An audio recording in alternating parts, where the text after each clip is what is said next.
सभी भाई और बहनों, सबसे पहले तो मैं आप सभी का इस राजस्थान की धरती पर आप सभी का स्वागत करता हूं, अभिनंदन करता हूं। आप सभी को मैं प्रणाम करता हूं। मैं सौभाग्यशाली हूं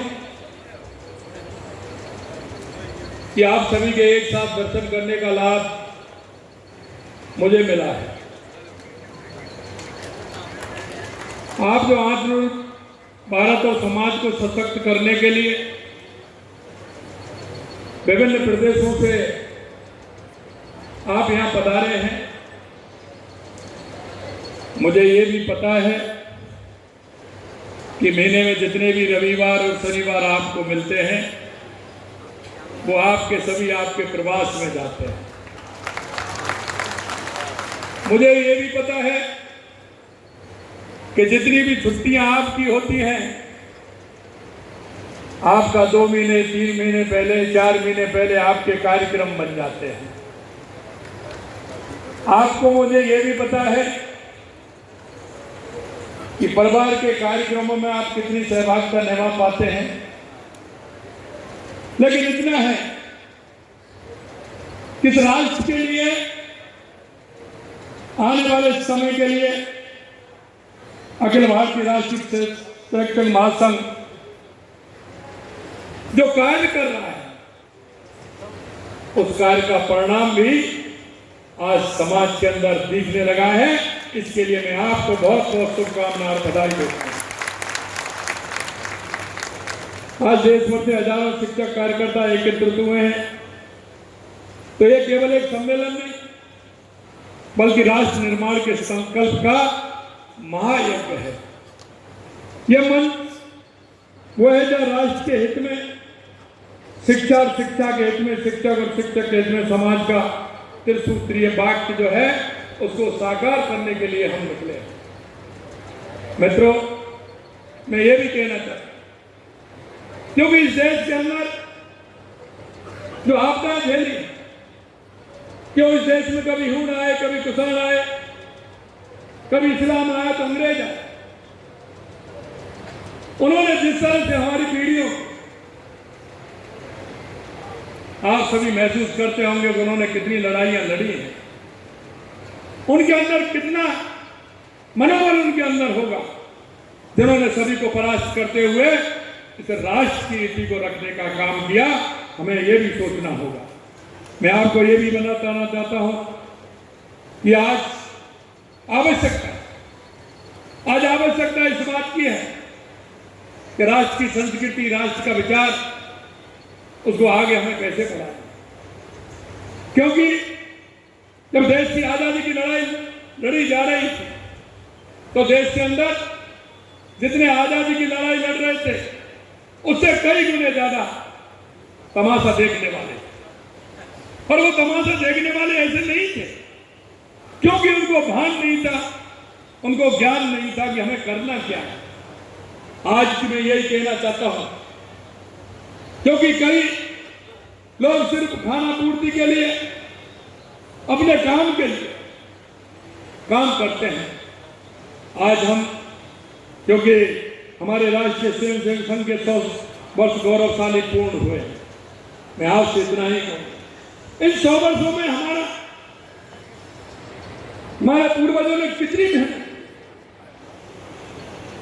आज हम देख सकते हैं कि कितनी पीढ़ियां इसके लिए खपी, और आज आप ये भी देख रहे हैं कि 100 वर्षों में जहां जिस क्षेत्र में आवश्यकता थी, सेने उन संगठनों का निर्माण करते हुए राष्ट्र का निर्माण करने के लिए जहां आवश्यकता थी, उस आवश्यकता के संगठन बनाते हुए राष्ट्र के अंदर काम हो रहा है। सन 1925 में विजयादशमी के पर्व पर परम पूज्य डॉक्टर केशव बलराम हेडगेवार जी ने नागपुर के संघ की स्थापना की थी। उसके मन में एक संकल्प था, वो संकल्प था भारत को पुनः विश्व गुरु बनाना, समाज को संगठित करना और राष्ट्र के चरित्र का निर्माण करना। अब आपसे मैं इतना निवेदन करना चाहता हूं कि इस काम को कौन करेगा। और मैं एक बात और कहना चाहता हूं, यह हमारा जो संगठन है यह अधूरी है। यह वो धुरी है क्योंकि समाज में संगठन के लोगों के बारे में जो धारणा है वो सकारात्मक। आप अपने मुख से कोई भी बात कहते हैं, समाज उसको मान्यता देता है, समाज के अंदर आपकी स्वीकारता है, और उस स्वीकारता के कारण समाज में आपका प्रभाव है। और प्रभाव इस तरह का है कि एक तरफ वो प्राइमरी शिक्षा से, मिडिल शिक्षा से, सेकेंडरी शिक्षा से जब युवा आता है, अब वो युवा जब आपके संस्थान में आता है, उसको आवश्यकता होती है उसको ठीक प्रकार से राष्ट्र के बारे में, समाज के बारे में उसको बताना, उसको दिशा देने का काम करना। इसलिए मैं इस संगठन को बहुत महत्वपूर्ण मानता हूं। अगर राष्ट्र की संस्कृति को और राष्ट्र की नीति को और राष्ट्र की इति को अगर कोई बढ़ाने का काम करेगा तो गुरुदेव, मैं आपसे कहना चाहता हूं, आपके अलावा और कोई नहीं कर सकता।